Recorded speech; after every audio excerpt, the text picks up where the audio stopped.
Hey tech aficionados, let's dive into what's been shaking up the world of Microsoft today in the bustling tech news sphere.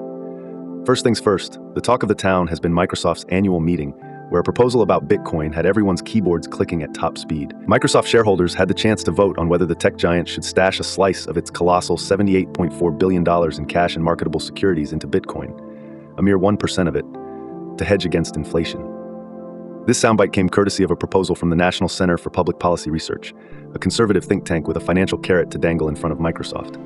Despite the fancy presentation and advocacy from Michael Saylor, the executive chairman of MicroStrategy, who we know has been bullish on Bitcoin since long before it was cool, the shareholders collectively said thanks, but no thanks.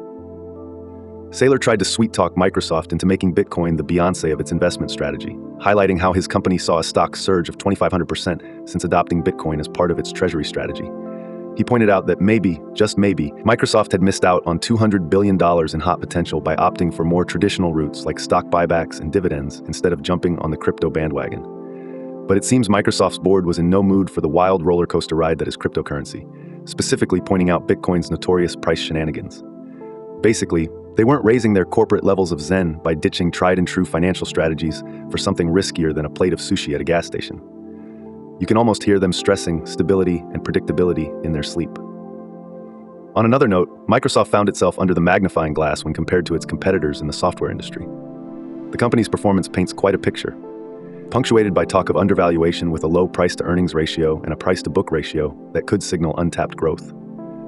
Despite a bit of underachievement in terms of return on equity, which looks a little droopy compared to peers, Microsoft makes up for it with a high earnings before interest, taxes, depreciation, and amortization that's far above the industry average.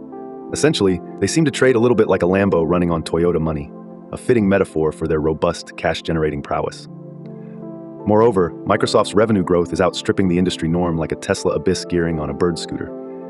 And with a debt-to-equity ratio that's gentler on the debt front, Microsoft remains king of the hill in financial stability, highlighted by a promising operational outlook. So yes, Microsoft might be saying no to crypto right now, but their market maneuverings and strategic placements continue to keep investors grinning from error alert to rollback. Here's to seeing how they channel that innovation and rain on the software parade.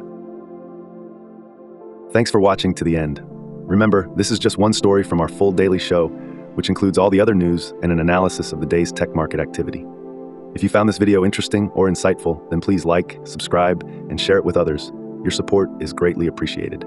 Catch you later.